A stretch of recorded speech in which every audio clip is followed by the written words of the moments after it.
Buenos días, mis directos amigos.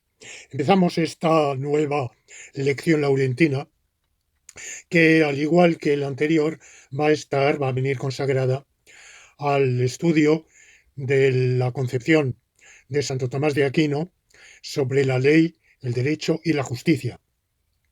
Y concretamente lo que aquí me interesa es el concepto de justicia, puesto que si me he adentrado en la obra de Santo Tomás y después consagraré también una lección a Aristóteles, es en el marco de la dilucidación de la tesis del racionalismo jurídico que enuncia un concepto de justicia, el cual ya vino abordado en una lección precedente, pero me ha parecido útil esclarecer ulteriormente ese concepto.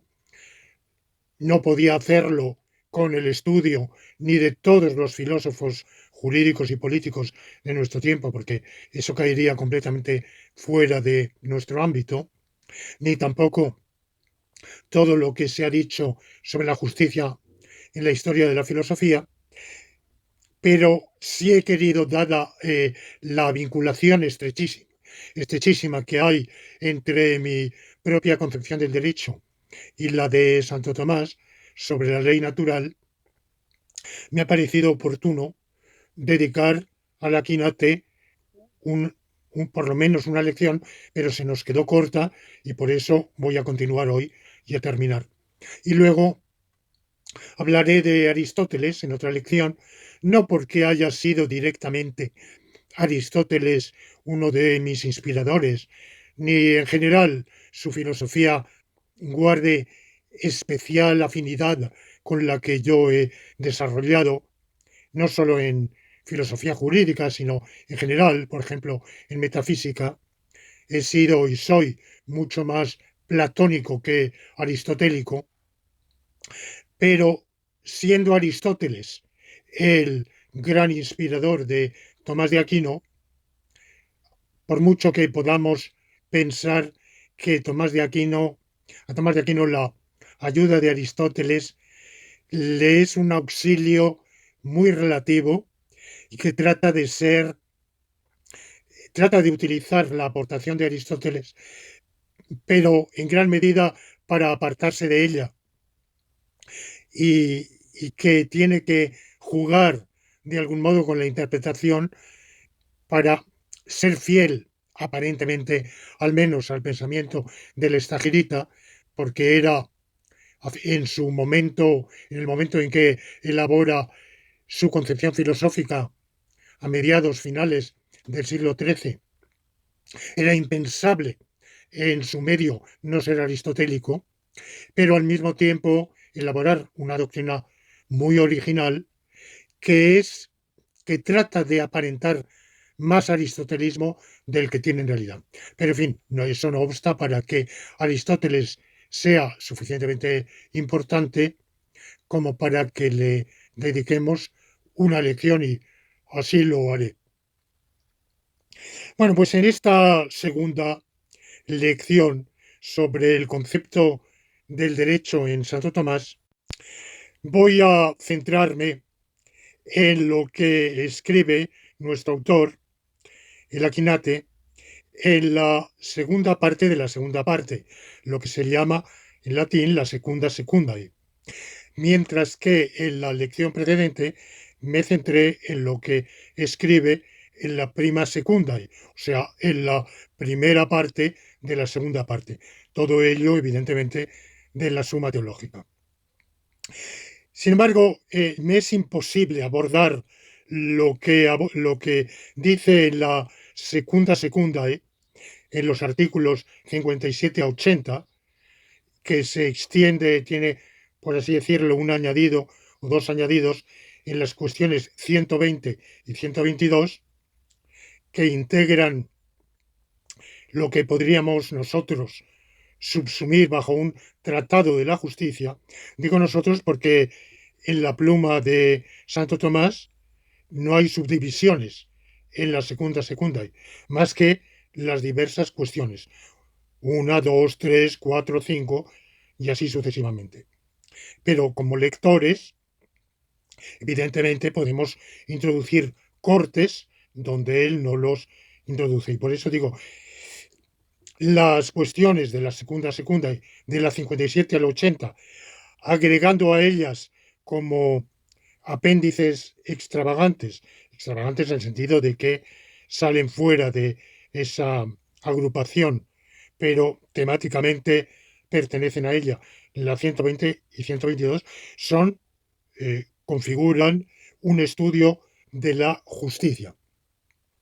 Mientras que en la prima secundae, las cuestiones 90 a 108 forman y constituyen lo que podríamos llamar el tratado de la ley.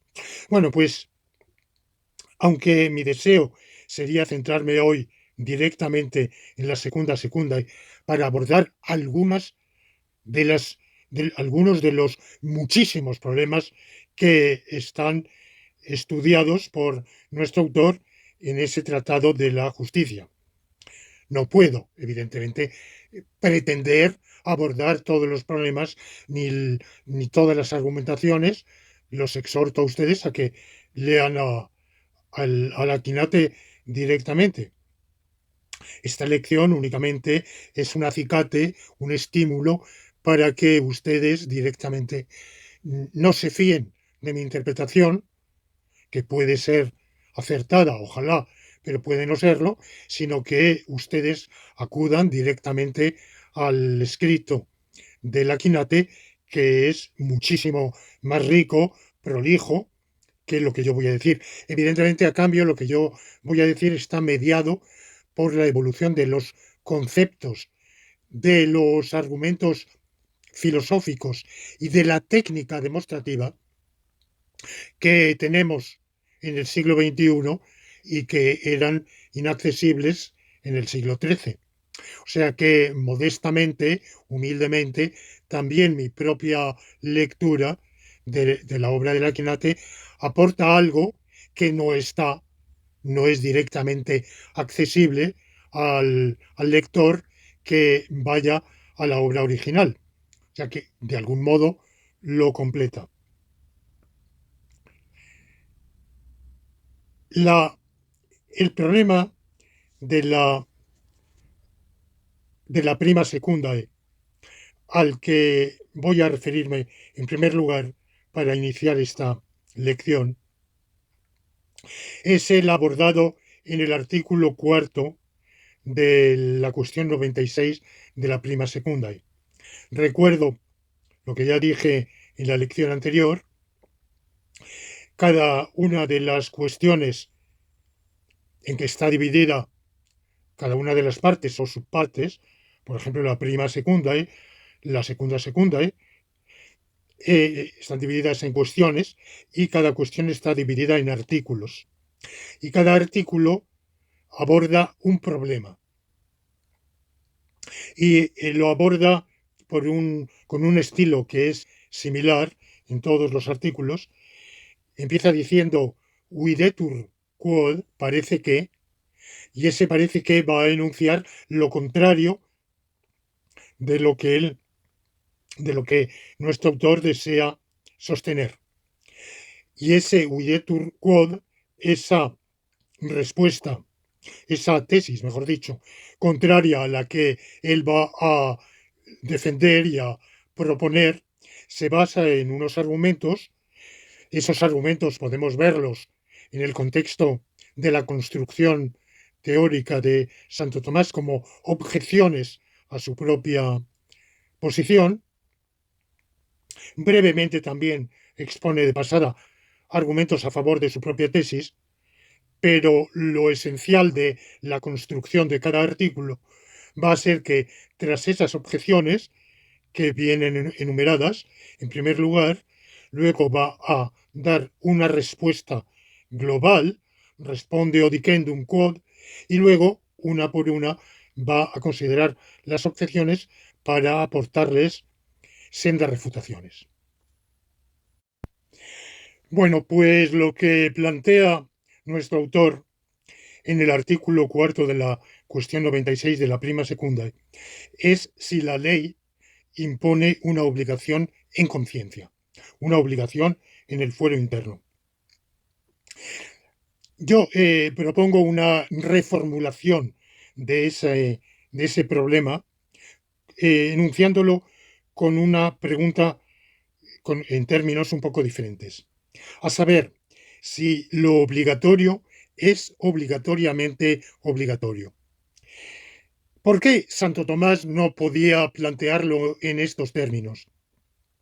Sencillamente porque para tener una idea de que una conducta sea obligatoriamente obligatoria, es necesario desarrollar una lógica deóntica en la cual se incluyan los conceptos de lo obligatorio, lo lícito, lo prohibido, obligatorio, o sea, operadores deónticos o cualidades deónticas de primer grado y cualidades deónticas de segundo grado que digan que lo obligatorio es o no es obligatoriamente obligatorio, o lo lícito es lícitamente lícito, o lo lícito es obligatoriamente lícito.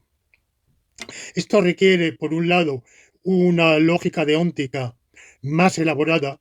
Santo Tomás no tiene ninguna lógica deóntica, ni elaborada ni sin elaborar, o sea, opera con lo que podríamos decir un concepto ingenuo de la deducción, lógico-deóntica, sin elaboración técnica, que no está a su alcance, evidentemente, e incluso hoy día no todas las lógicas deónticas han aceptado la aceptabilidad de esos operadores deónticos o modificadores deónticos de segundo nivel.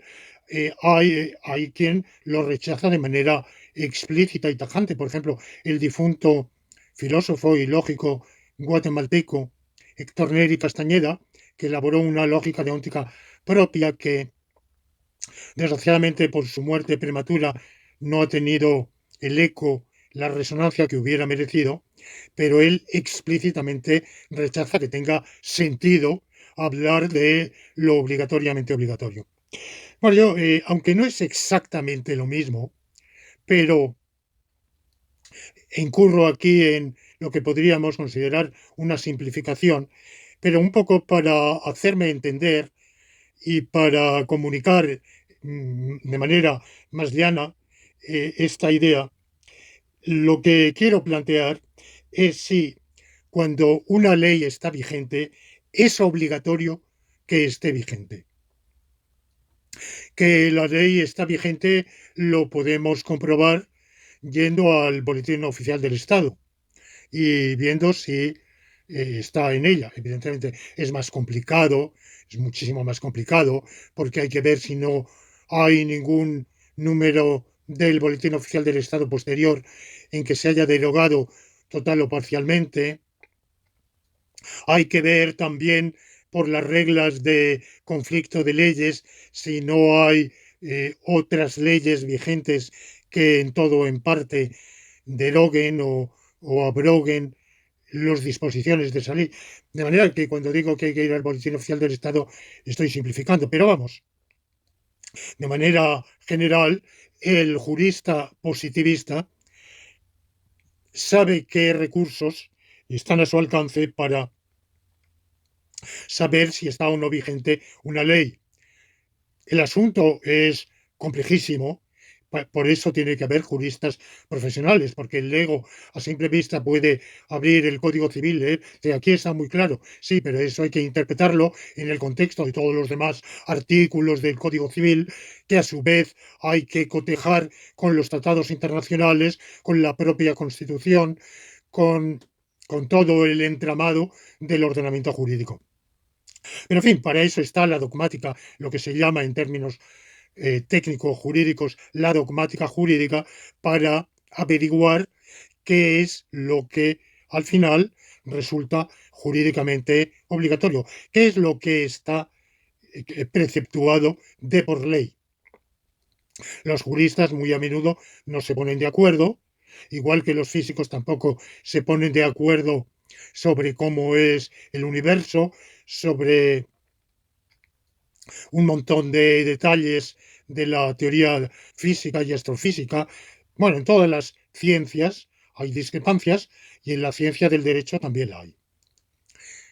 Pero existen unos procedimientos científicos acreditados por los cuales la doctrina jurídica puede determinar qué es lo jurídicamente preceptivo, cuál es la ley vigente. Pero el filósofo del derecho se ha de plantear otro problema, y es el de si esa ley vigente debería estar vigente. Es decir, si lo legalmente obligatorio es obligatorio que sea obligatorio. Porque a lo mejor es obligatorio, pero está prohibido que sea obligatorio. Está prohibido por la ley natural, que es ley. Porque lo que el, el filósofo justnaturalista del derecho, por lo menos el justnaturalismo aditivo que yo profeso, lo que dice es que la ley natural es ley, forma parte del ordenamiento jurídico. No es un mero ideal, un canon suprajurídico, una especie de desideratum al cual la ley debería tender, sino que está incorporada la ley natural al propio ordenamiento jurídico. Quiéralo el legislador humano o no lo quiera. Evidentemente, esto puede plantear un problema de conflicto entre la ley natural y la ley humana positiva, y en ese conflicto la ley humana positiva puede tener contenidos que efectivamente, porque el legislador lo ha mandado, son preceptivos, pero que deberían no ser preceptivos. Bueno, el problema está en que si lo que ha mandado el legislador por el mero hecho de que lo ha mandado, lo ha preceptuado, obliga en conciencia, según la formulación de Santo Tomás, entonces podemos considerar que es una obligación no solo jurídica, sino ética. Y aquí entra en consideración lo que un filósofo positivista del derecho, muy influyente en España, Norberto Bobbio, clasificó el positivismo en varios tipos, el positivismo jurídico, y uno de ellos es el positivismo ético, que dice que no solo lo jurídicamente preceptivo es todo lo que manda la ley humana y solo lo que manda la ley humana, sino que además eso es éticamente preceptivo. Es éticamente preceptivo en el sentido de que en aras de la convivencia ciudadana, el criterio al que tenemos que atenernos es ajustar nuestra conducta, el criterio ético es ajustar nuestra conducta a a la ley positiva humana, independientemente de que tengamos también una concepción ética que nos lleve a pedir al legislador modificar ulteriormente la ley. Pero mientras no se modifique, es éticamente preceptivo actuar según la ley. Este sería el positivismo ético que Bobbio expone como una variedad, pero de la cual él no asume ese tipo de positivismo un poco extremo, pero muchos positivistas, o algunos positivistas jurídicos anglosajones, sí que lo han defendido, por lo menos para un tipo de sociedad democrática en la cual el legislador estaría amparado por una legitimidad política. Pero claro, esto mezcla lo jurídico con lo político de manera un poco peligrosa porque hace la teoría, la filosofía jurídica subordinada a una determinada teoría política de cómo debe ser, organizarse políticamente la sociedad. En la filosofía jurídica española, en los años 90 se suscitó una controversia sobre si existe una obligación, entiéndase moral, de obedecer al derecho, a partir de una tesis del catedrático don Felipe González Vicén, que era catedrático de La Laguna, en las Islas Canarias que sostuvo que no existe obligación de obedecer al derecho. Entendámonos, él quería decir no existe obligación moral, porque la obligación de actuar según la ley la marca la propia ley. La obligación de pagar impuestos, la obligación de hacer una declaración de la renta, la marca la propia ley del impuesto sobre la renta de las personas físicas, de manera que es la propia ley la que obliga a actuar según la ley. González Vicent no se plantea el problema como yo lo he hecho, si es obligatorio que lo obligatorio sea obligatorio, es decir, si lo que de hecho es obligatorio, eso no es obligatoriamente obligatorio. González Vicent tampoco tenía conocimientos de lógica deóntica ni lo planteó de esta manera. Yo entiendo que él se refería exclusivamente a la obligación moral. Y en torno a eso hubo un debate en el cual salió ganando la tesis de que lo legalmente obligatorio no es moralmente obligatorio y que, por tanto, el derecho tiene su propia normativa que vale en el orden jurídico, pero no en el orden moral. Y el campeón, el máximo adalid de esta bifurcación fue Javier Muguerza, mi difunto colega del Instituto de Filosofía del CSIC. De manera que esa fue la manera en que se planteó el problema en este debate en la filosofía del derecho española, pero Santo Tomás lo plantea en los términos en que ya lo he dicho. Si las obligaciones jurídicas obligan en conciencia o no. A lo cual contesta que, primero, el legislador está obligado a legislar para el bien común. Cuando no legisla para es decir, a legislar racionalmente para el bien común. Cuando no lo hace, entonces su acto legislativo es arbitrario y más que ley es una violencia de la ley, es una deformación de la ley.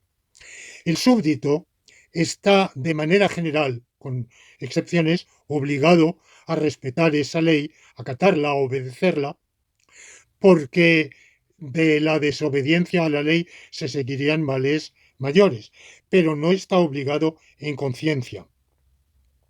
Solo está obligado en conciencia, a obedecer la ley justa. Y lo que aquí me interesa, por eso traigo aquí a colación este problema, y me retrotraigo a la prima secunda, porque la formulación de la Quinate es que es justa la ley que constituye una ordenación racional para el bien común. Lo que determina la justicia es esa adecuación para el bien común. Y por tanto, solo obligan en conciencia las ordenaciones promulgadas por el legislador que sean idóneas para el bien común. Y voy a decirlo en latín, como lo formula Santo Tomás, luego lo traduciré: dicuntur autem leges justae ex fine, quando scribet ordinantur ad bonum comune, secundum aequalitatis proportione imponuntur subditus onera in ordine ad bonum comune.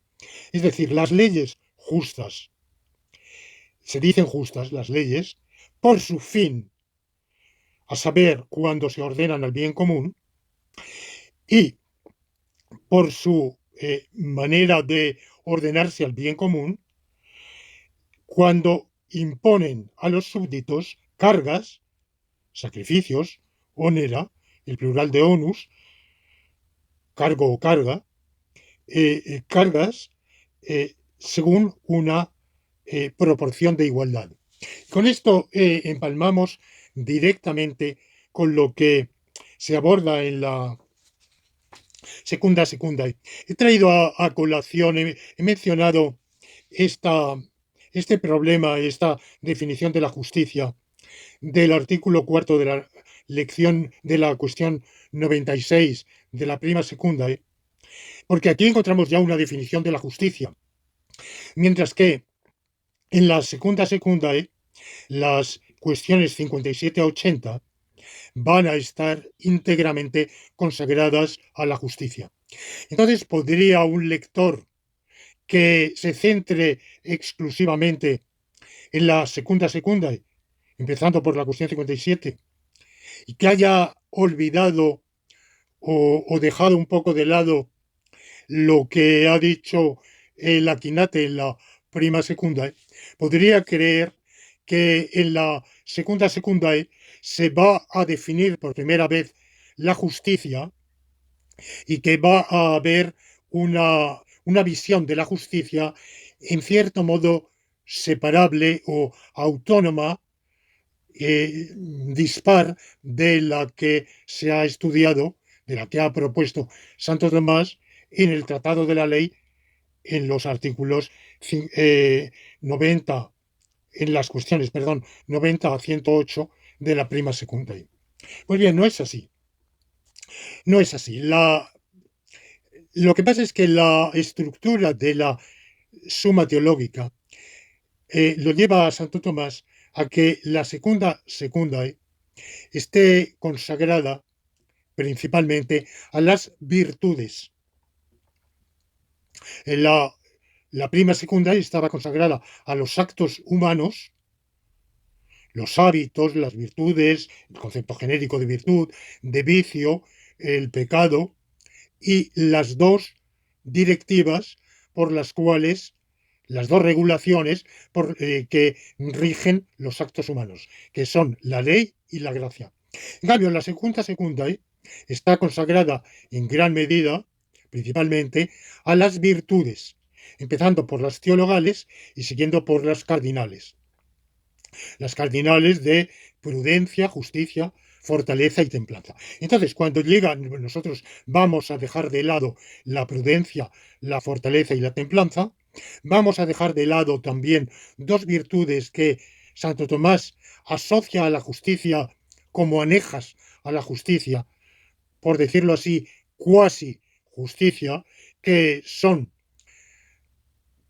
la religión, que él no, a diferencia de otros tratadistas, él no considera una virtud teologal, sino una virtud cardinal aneja a la justicia. Bueno, este es un punto de vista particular, teológico, en el cual no entro. Y una segunda aneja es la piedad, que se refiere a las relaciones con nuestros padres.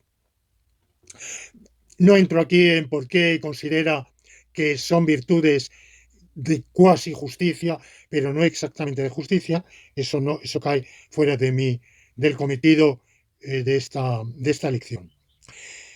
La justicia la va a definir por relación al derecho.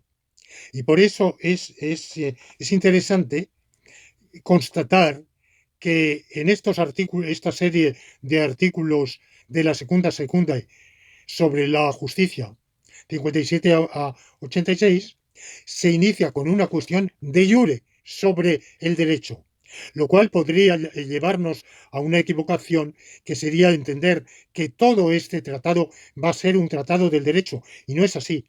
Es un tratado de la justicia, de la virtud humana de justicia. Lo que pasa es que esta virtud humana de justicia se refiere como su objeto al derecho.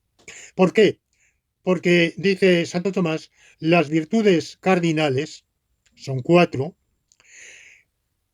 tienen la siguiente característica. De esas cuatro, solo una se refiere directamente y principalmente a la relación que tenemos con los demás. Evidentemente también la prudencia de algún modo se refiere a nuestro comportamiento para con otros. La fortaleza o valentía también lo contrario a la cobardía se refiere a nuestro comportamiento con los demás de algún modo. Y lo mismo la templanza, es decir, el huir de la ira, de la destemplanza, la moderación. podríamos decirlo así. Sin embargo, la prudencia, la fortaleza y la templanza son cualidades, son virtudes, hábitos, principalmente, que afectan principalmente al sujeto. O sea, son loables y lo contrario, el vicio opuesto es censurable o reprochable, principalmente por lo que tienen de componente subjetivo. Es ante todo un acto subjetivo, mental nuestro, el ser prudente o imprudente, el ser el valiente o cobarde, el ser moderado o destemplado. Esos son eh, esas son cualidades que van a tener una incidencia en nuestro comportamiento exterior, pero que primordialmente se refieren al interior. En cambio, la justicia se refiere exclusivamente a cómo actuemos para con los demás y, por tanto, para cómo actuemos con relación al derecho. Y el derecho está ordenado al bien común.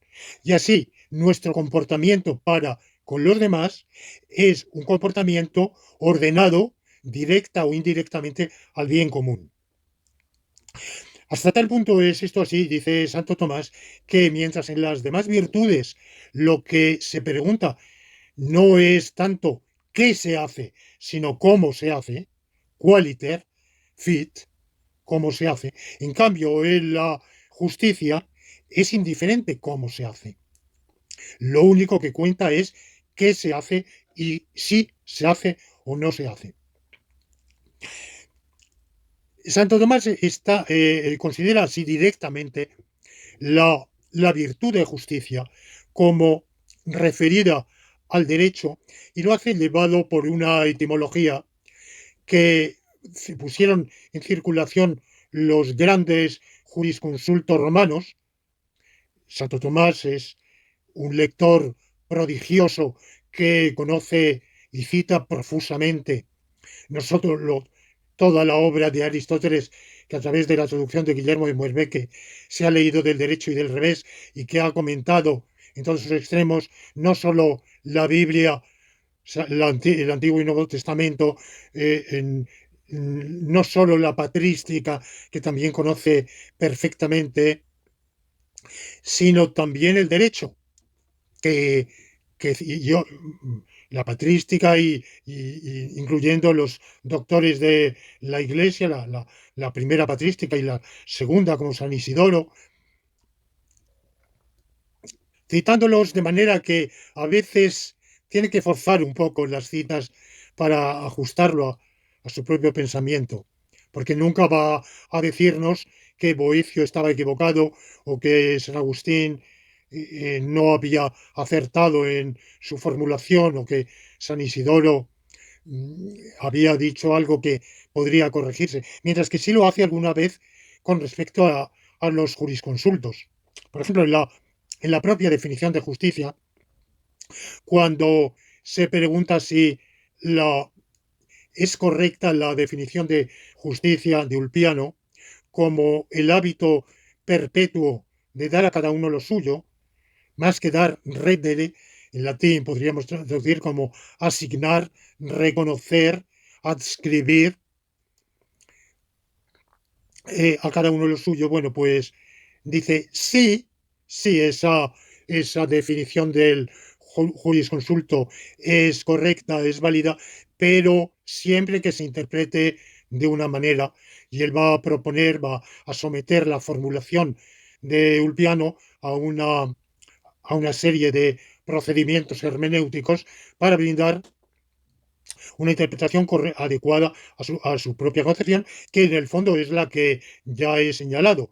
La justicia es el hábito de comportarse para con los demás de conformidad con el derecho, o sea, con la ley natural y la ley positiva, la ley humana positiva, de tal manera que se haga a favor del bien común, directa o indirectamente, porque también la relación directa con otros, que no se hace pensando en el bien común, la relación del asalariado con su empleador, la relación del vendedor con el comprador, la relación del inquilino con el arrendador, la cualesquiera relaciones civiles, mercantiles o de o incluso en el ámbito del derecho matrimonial, en las relaciones entre los cónyuges, las relaciones para con los hijos, por ejemplo, eh, o sea, dentro de la familia, que regula el derecho de familia. Bueno, todas estas relaciones, en ellas no estamos pensando en el bien común, estamos pensando o en el nuestro o en el de nuestros allegados, pero normalmente no pensamos en el bien común. Cuando pagamos el precio que nos pide el frutero, no lo hacemos porque digamos, no, es que pagar este precio es lo adecuado para que así salga beneficiado el bien común. No, para nada, es más, ya nos ha dicho Santo Tomás que en la justicia es indiferente esa interioridad. La justicia es un hábito de comportamiento externo y que es indiferente cómo se haga, cuál sea el fin. Lo que cuenta es cómo actuemos con hábitos de comportamiento ajustados al derecho, o sea, a la ley natural y la ley humana positiva, de tal manera que ese ajustarse a la ley es conducente al bien común. Pensemos nosotros en el bien común o no lo pensemos. Lo pensamos, mejor. No lo pensamos, da igual. Lo que importa es que actuemos con reglas, con hábitos que se ajustan al bien común porque son conformes con el derecho. Ahora bien, Santo Tomás se va a enfrentar a un problema. Ya he dicho anteriormente que él quiere ser un aristotélico y hasta tal punto se considera heredero de Aristóteles que de cara al futuro se hablará de la filosofía aristotélico-tomista. Se considerará que Aristóteles es a Santo Tomás un poco como el Antiguo Testamento es al Nuevo Testamento. Es decir, que igual que el Nuevo Testamento, la concepción cristiana, es a la vez una plenificación y un esclarecimiento de lo contenido en el Antiguo, incluso cuando literalmente lo contraviene, se aparta de la letra para retomar y sublimar el espíritu. Bueno, pues similarmente, en la verdadera filosofía aristotélica estaría asumida en la de Santo Tomás y encontraría en ella su plenitud y a la vez su esclarecimiento.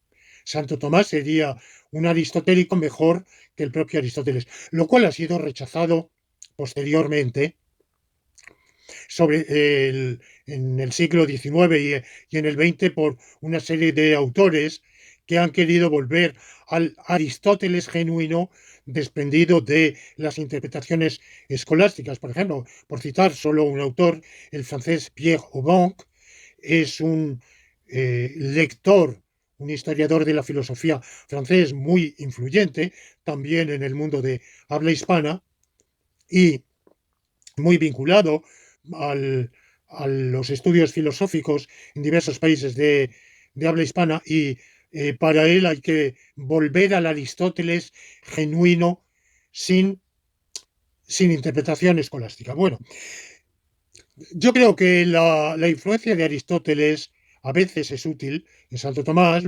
evidentemente le aporta un utillaje conceptual que le permite configurar las diversas partes de su filosofía de manera afortunada o desafortunada según los casos, pero en todo caso indiscutiblemente le aporta una armazón sin la cual sería inconcebible el sistema tomista, pero a veces también es un influjo un poco perturbador.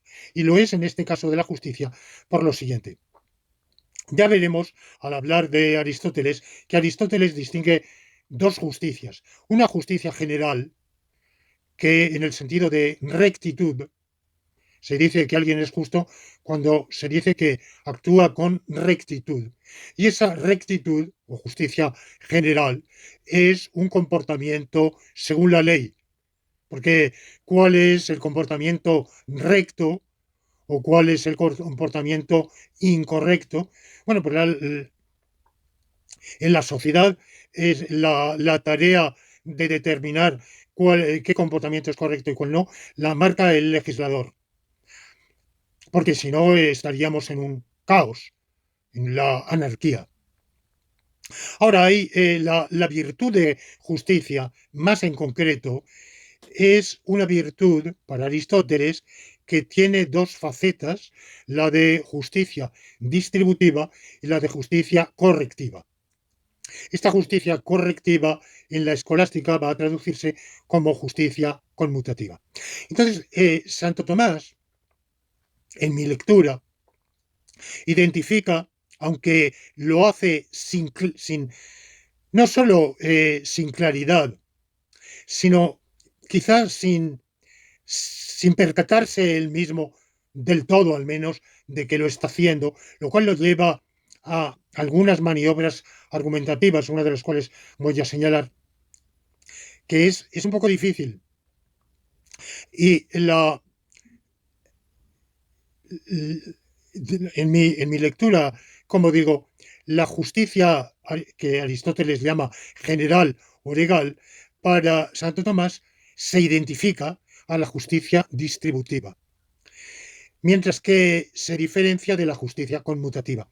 Sin embargo, siguiendo todo el hilo argumentativo de este tratado de la justicia de la Secunda Secundae, en definitiva, llegamos a la conclusión de que la justicia conmutativa es un derivado de la propia justicia general, o sea, de la justicia distributiva.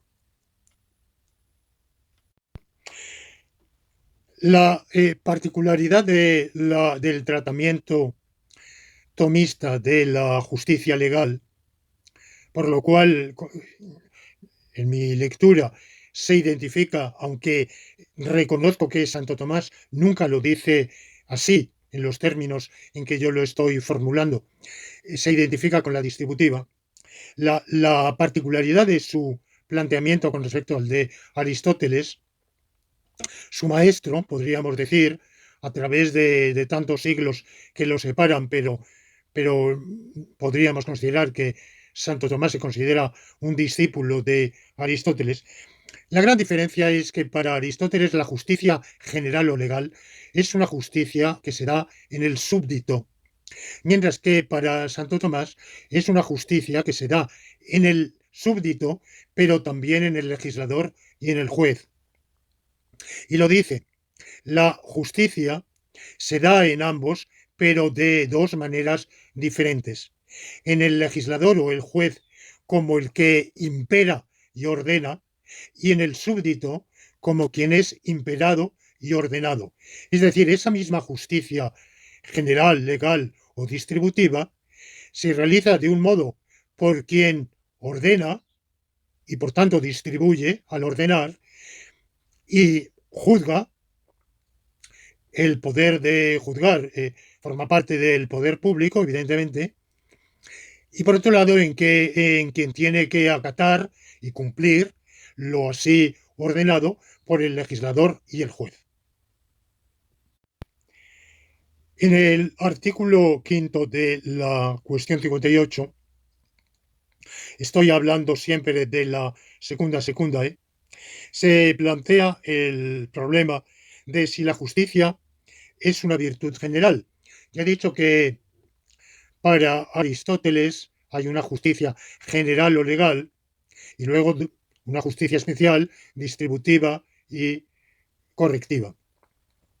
Bueno, pues Santo Tomás en esta cuestión 58, artículo quinto, se plantea el problema de si la justicia es una virtud general o no. Y dice que sí lo es, que es una virtud general, porque se orienta al bien común de todos.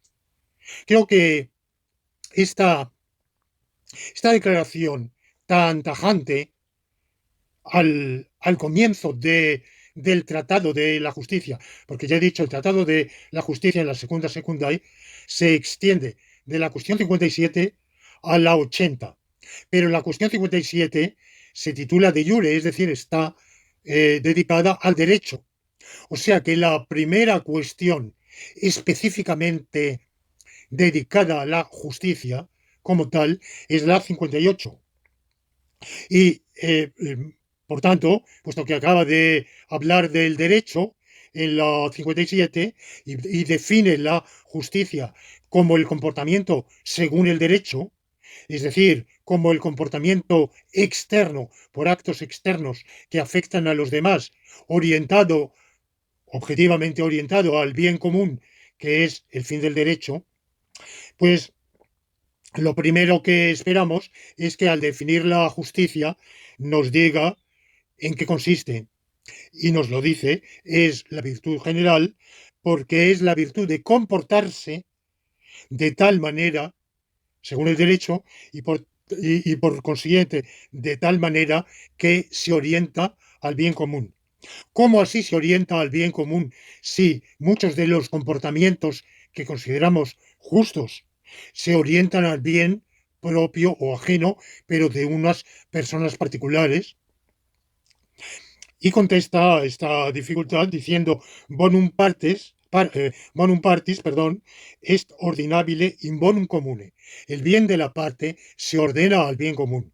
Es decir, nuestros comportamientos se suelen ordenar al bien de una parte, propia o ajena, pero únicamente son justos cuando se ordenan al comportamiento de esa parte de tal manera que eso sea ordenable al bien común. Y cuando es ordenable al bien común, esa relación, ese comportamiento, cuando se ajusta al derecho que está instituido con un único fin, que es el bien común.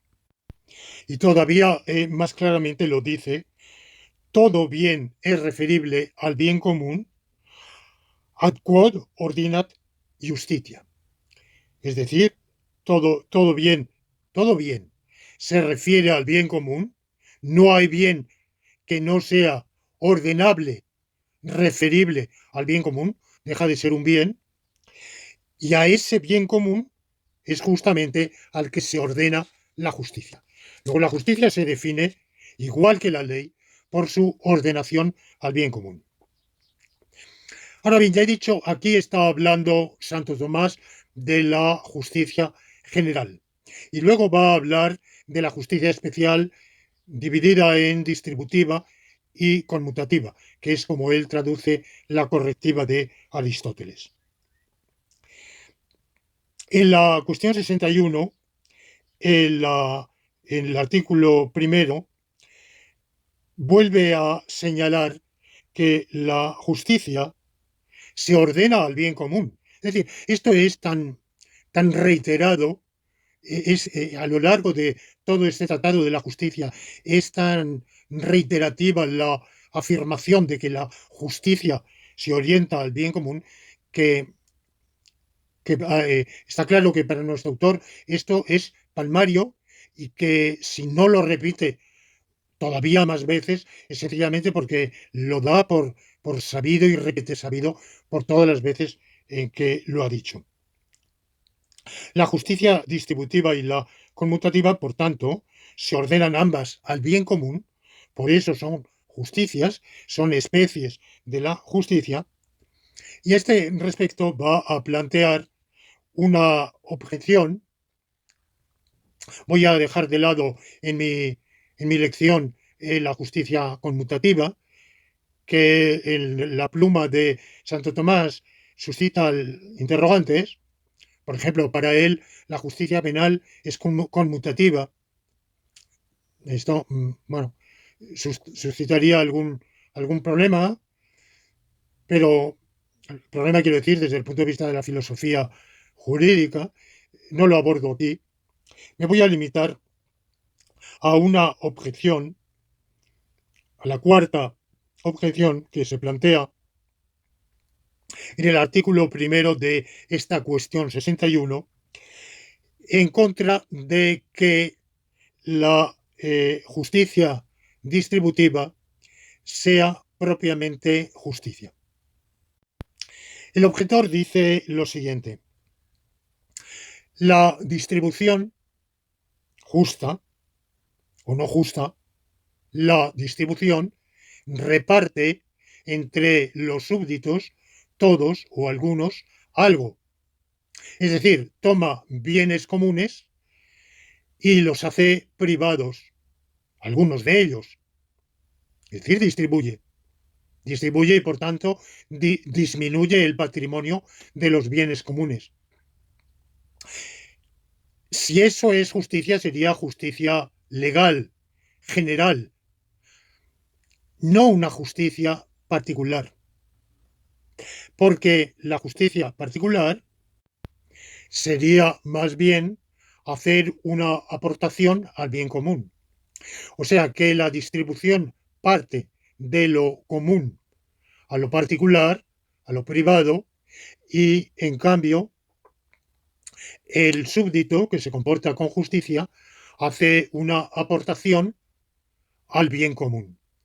La primera va de arriba a abajo y la segunda de abajo a arriba.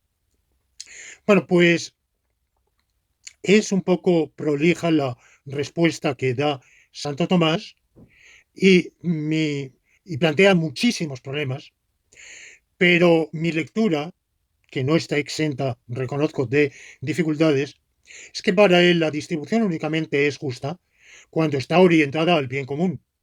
Y por tanto, lejos de disminuir el bien común, lo acrecienta.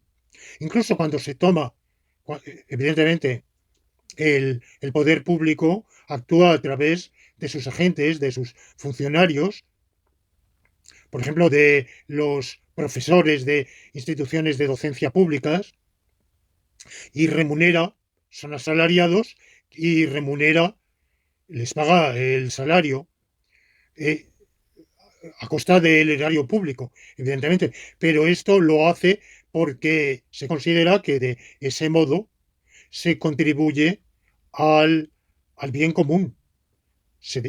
Eso contribuye a que la sociedad sea más culta, sea más instruida, a que los que se benefician de esa enseñanza estén así mejor equipados para contribuir al bien común, a desarrollar su capacidad profesional en los diversos ámbitos y, por tanto, que la sociedad sea una sociedad más ilustrada, más instruida y, por tanto, en última instancia, más rica. La utilidad común, como también llama Santo Tomás el bien común, se acrecienta indirectamente y, por tanto, también el patrimonio público.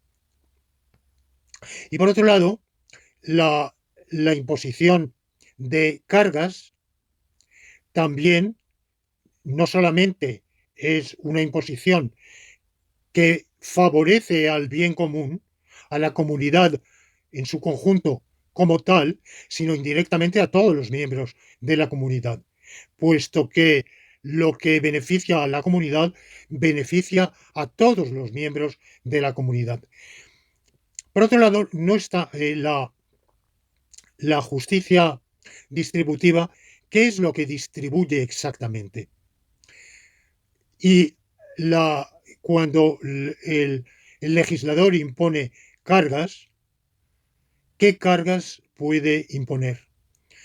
Aquí estamos ante el problema esencial, crucial, de la propiedad privada. La propiedad privada es considerada por Santo Tomás como una institución de derecho de gentes, que es un derecho intermedio entre el natural y positivo, hasta cierto punto asimilable al natural porque no requiere una institución político-jurídica determinada, pero que no deja de ser una convención humana a favor de la utilidad que se toma en función de las circunstancias y que no emana del bien común. De esto ya he hablado, no voy a repetir, pero el legislador, cuando eh, aborda la legislación, el ordenamiento jurídico de una sociedad, puede o no puede expropiar bienes privados en aras del bien común. ¿Qué tipo de cargas puede imponer? Bueno, esto directamente, este problema no lo aborda Santo Tomás, pero en mi lectura no hay nada que diga que se oponga a esta posibilidad de que algunos bienes sean expropiados para el bien común, puesto que cuando en esa definición de Ulpiano, que asume con reservas y matizaciones interpretativas muy particulares, cuando se dice que la justicia es dar o reconocer a cada uno lo suyo, no deja de hacerlo en el marco de su propio tratamiento, y es que lo suyo es lo que determina el derecho en función del fin del derecho, que es el bien común. Por tanto, el legislador humano positivo que se encuentra con que unos tienen esto y otros aquello, con que fulano es dueño de este predio y mengano es dueño de aquel otro predio.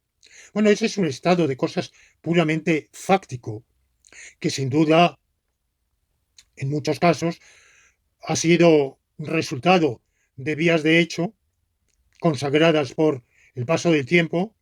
En determinados casos ha podido ser, han sido adquisiciones conformes al derecho, pero el derecho se puede modificar y se debe modificar en función del bien común.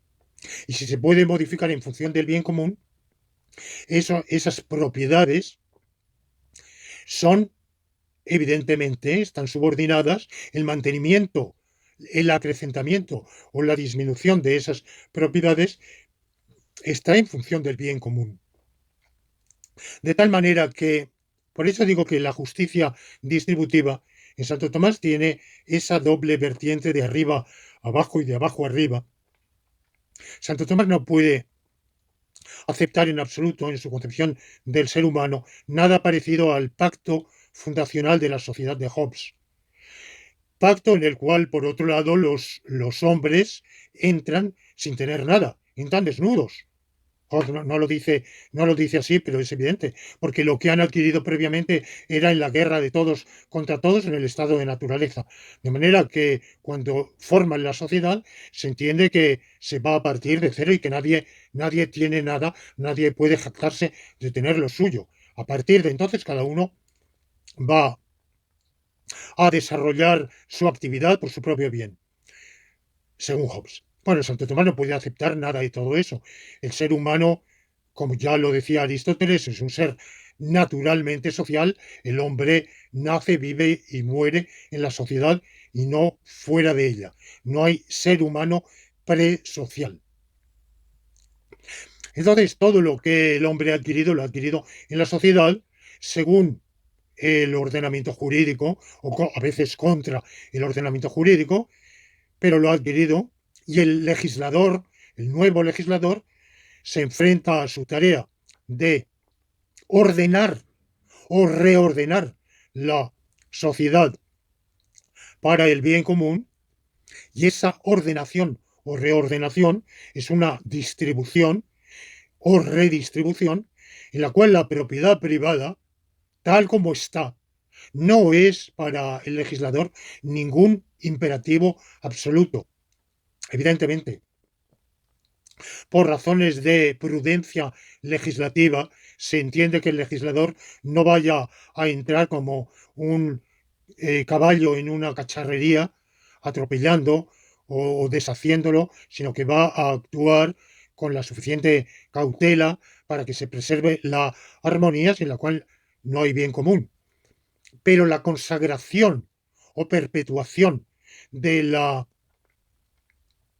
propiedad tal como esté actualmente repartida quizá por un ordenamiento jurídico previo posiblemente injusto, y por tanto que no era, que para Santo Tomás, según veíamos al comienzo de esta lección, era más una violencia o violación de la ley que una ley propiamente dicha, o haya sido obtenido por vía de hecho, como muchas veces lo ha sido, o haya sido obtenido por una ley que podía ser justa en su momento, pero que quizá hoy ha dejado de ser justa, porque las circunstancias han cambiado, porque el bien común en este momento requiere otra cosa. Bueno, pues dadas esas consideraciones, el legislador está perfectamente habilitado para reordenar la propiedad y reincorporar al patrimonio público algunas o muchas propiedades privadas y luego reasignar a los integrantes de la sociedad el, el disfrute de ese patrimonio común de manera concorde con el bien público, con la utilidad común. Bueno, pues con esto voy a poner punto final a mi exposición de hoy, a esta lección laurentina. Ustedes ven hasta qué punto todo el tratado de la justicia de la segunda, es completamente deudor de la concepción de la ley de la prima segunda, hasta qué punto se engarzan perfectísimamente, en qué medida el jus es el contenido de la ley natural o positiva, y por tanto, como en la concepción de Santo Tomás, que siguiendo a los jurisconsultos romanos asocia, es una etimología equivocada, según nos dicen los lingüistas, entre jus y justitia. En realidad, jus tiene otra raíz, viene del verbo juveo, mandar, cuyo pasado es jusi.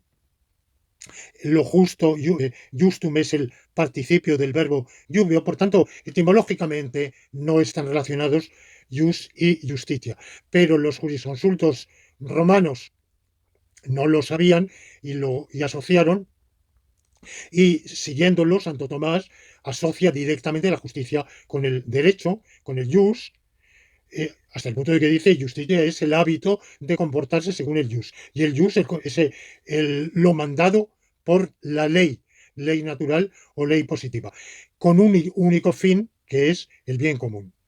Y esto se dice, se repite a lo largo de todo este tratado de la justicia y afecta a la justicia general, a la justicia distributiva y a la justicia conmutativa. De tal manera que concluyo diciendo, para Santo Tomás, la justicia es el hábito de tener un comportamiento externo que nos relacione con los demás, sea separadamente, sea conjuntamente, con todos ellos o con la comunidad que forman, de tal manera que se actúe según la ley natural y positiva y por ende para el bien común.